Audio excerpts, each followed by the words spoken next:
Good morning, students. I am Jasprit Singh Sandhu. You are welcome in Sandhu coaching classes.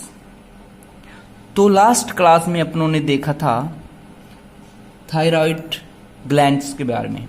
Thyroid glands से hormone स्रावित कौन कौन से होते हैं और उन हार्मोन्स का वर्क क्या होता है अपने शरीर में, इस चीज को अपनों ने देखा था। Today discuss on parathyroid gland. Parathyroid gland secretion hormone and उसकी पोजीशन क्या है, कहाँ पे पाई जाती है, उससे होने वाली डिजीजेस के बारे में अपने डिस्कस करेंगे। तो टाइम वेस्ट ना करते हुए अपने शुरू कर रहे हैं पैराथायराइड ग्लैंड। तो स्टूडेंट आज की क्लास भी अपनी थोड़ी सी लंबी रहेगी, शायद हो सकता है लंबी रहे, तो कम से कम अपने इम्पोर्टेंस फैक्ट को बताते हुए मैं कम समय में क्लास पूरी करने की कोशिश करूँगा। तो नाउ डिस्कस पैराथायराइड ग्लैंड। ये पैराथायराइड जो ग्लैंड होती है पाई कहाँ पे जाती है, तो फर्स्ट बात तो ये होती है स्टूडेंट्स, तो पाए जाने की अपने कल देखा था तितली के समान आकृति वाली एक ग्लैंड को देखा था। किस ग्लैंड को देखा था? तितली के समान पाई जाने वाली एक ग्लैंड थी जिसे थायराइड ग्लैंड कहा जाता था। जो इसकी पृष्ठ सतह होती है, पृष्ठ सतह पर पाई जाती है अपनी पैराथायराइड ग्लैंड। ये क्या है? पैराथायराइड ग्लैंड्स हैं। ठीक है, पैराथायराइड ग्लैंड्स की अपने नंबर देखें, number of parathyroid gland in human body ये होती है 4 to 6। कितनी होती है? 4 to 6 पाई जाती है ह्यूमन बॉडी में। तो इस अपने बात करते हैं कि ये तो होगी अपने ग्लैंड के बारे में। तो इसकी खोज किसने की थी? Discovery of parathyroid gland. Discovery की बात करें तो एक साइंटिस्ट था रेनार्डे। कौन था? रेनार्डे, जिसने इसकी खोज की थी। तो स्टडी के बारे में देखें, स्टडी किसने की थी इसकी? पैराथायराइड जो ग्लैंड थी उसकी वो की थी स्टूडेंट सेंट्रोल ने। किसने की थी? सेंट्रोल ने की थी। किसने की थी? सेंट्रोल ने की थी। तो इतनी बात डिस्कस करने के बाद अपन अब देख लेते हैं जो इम्पोर्टेंट्स जहां से क्वेश्चन पूछे जाते हैं कि पैराथायराइड जो ग्लैंड्स होती हैं उससे सेक्रिएशन होने वाले या स्रावित होने वाले जो हार्मोन होते हैं कौन कौन से होते हैं? हार्मोन स्टूडेंट, इससे हार्मोन स्रावित होता है जिसे कहते हैं पैराथोर्मोन। पैराथोर्मोन भी कहते हैं, कोलिप हार्मोन भी कहते हैं। देखते रहना नाम, कई बार कोलिप हार्मोन के नाम से पूछ लेते हैं कि थायराइड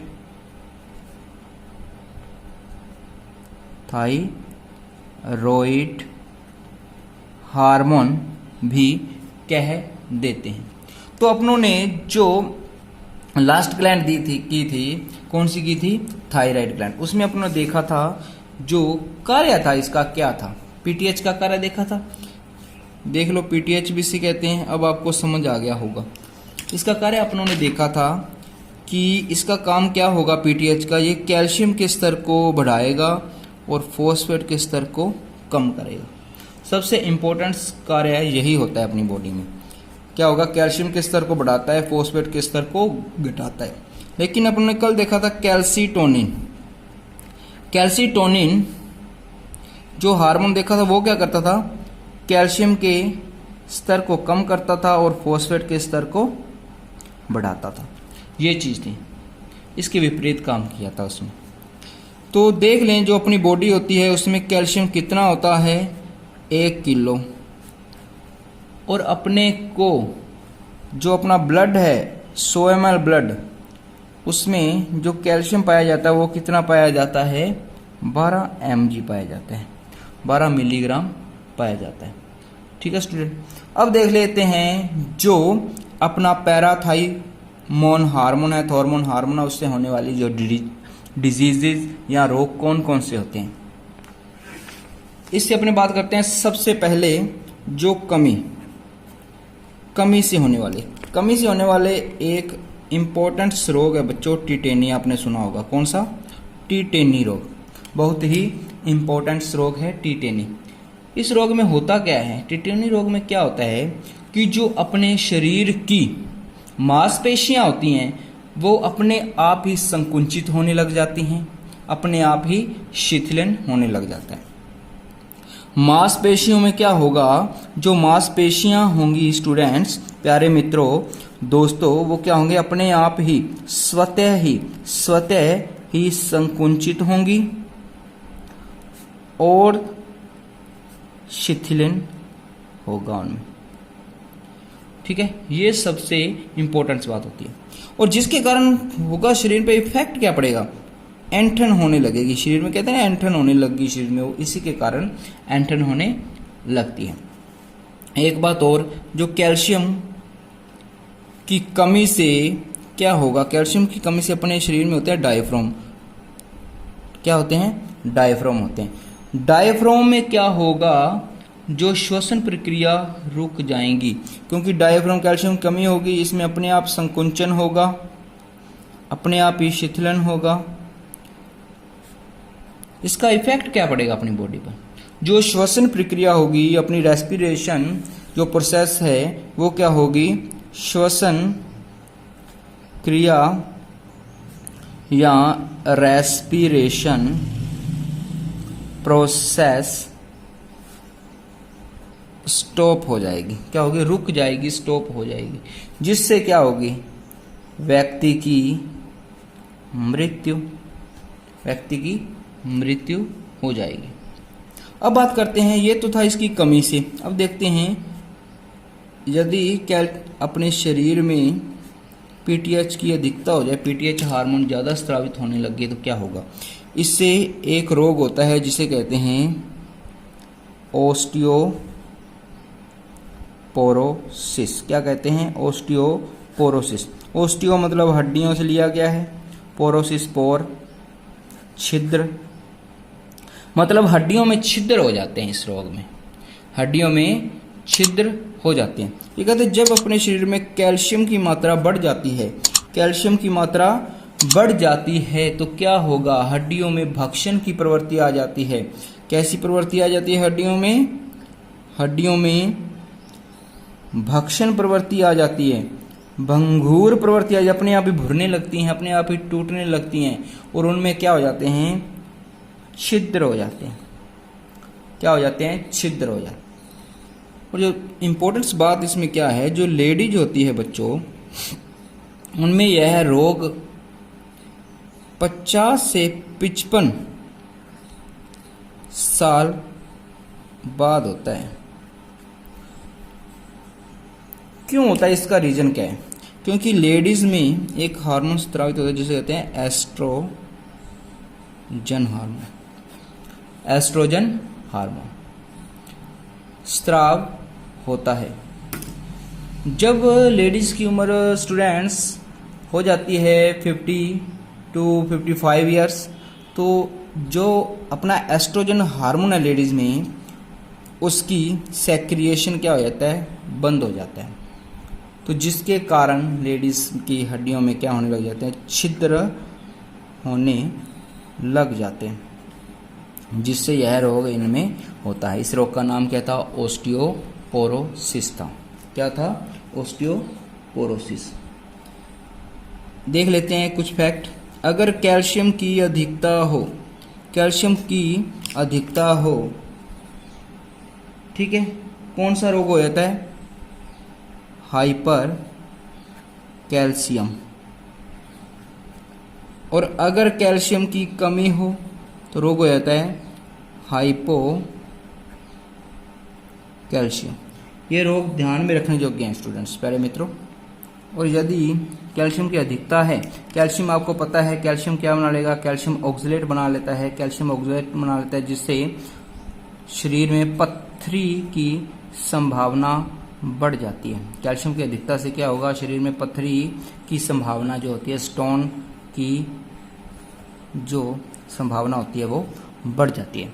स्टूडेंट, जो अपनी पैराथायराइड जो ग्रंथि थी वो इतनी ही थी, तो आगे अपने डिस्कस करने जा रहे हैं नेक्स्ट जो ग्लैंड है, थाइमस ग्लैंड के बारे में।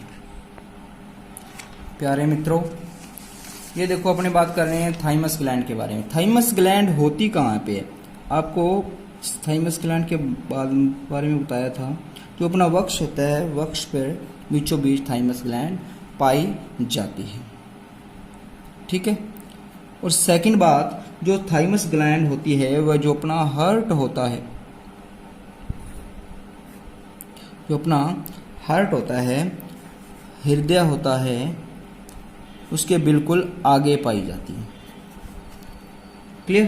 कहाँ पाई जाती है? बिल्कुल आगे पाई जाती है। ये जो एम्ब्रियो स्टेज होती है तब ये होती है बड़ी, और जब जैसे जैसे आदमी बढ़ता है, वयस्क होता है, बाल्यावस्था, शेषवावस्था, बाल्यावस्था और वयस्क अवस्था, आते आते ये छोटी होती जाती है, या कह सकते हैं यह लुप्त हो जाती है एंड में आते आते। और बात करें जो थाइमस ग्रंथि होती है, इससे एक हार्मोन स्रावित होता है जिसे कहते हैं थाइमोसिन हार्मोन। कौन सा? थाइमोसिन हार्मोन स्रावित होता है। ये थाइमोसिन का वर्क क्या होता है, काम क्या होता है, इसके बारे में अपने डिस्कस करेंगे। ये देखो, ये अपना बाल्यावस्था ले लेते हैं एक साइड, और एक साइड ले लेते हैं वयस्क। आपने बात की थी जो बाल्यावस्था होगी उसमें जो ग्रंथि होगी वो कैसी होगी? बड़ी होगी। यहाँ कैसी होगी? छोटी होगी। इसका काम क्या होता है? ये क्या होती है? नींद के लिए नींद पैदा करती है। बच्चों को नींद जल्दी आती है, लेकिन यहाँ पे नींद कम आएगी या आएगी? कम आती है यहाँ पे। कि नींद कम, नींद ज़्यादा। जो अपना प्रतिरक्षा तंत्र होता है उसका निर्माण करती है, प्रतिरक्षा तंत्र का निर्माण करती है। जैसे जैसे बड़े होते हैं वैसे वैसे बुढ़ापे में आते आते क्या होगा? प्रतिरक्षा तंत्र कमजोर होता जाता है। क्लियर? नेक्स्ट अपने बात करते हैं जो अपने शरीर में जीवाणु आते हैं उनको नष्ट करती है, और यहाँ नष्ट कम करती है। क्लियर? उम्र बढ़ने के साथ साथ बच्चों जैसे जैसे अपनी एज बढ़ेगी वैसे वैसे थाइमस ग्रंथि की जो एक्टिवनेस है वो कैसी होती जाएगी? कम होती जाएगी। आपको पता होगा कि ऑलवेज जो टीकाकरण करते हैं बच्चों में वो किस एज में करते हैं?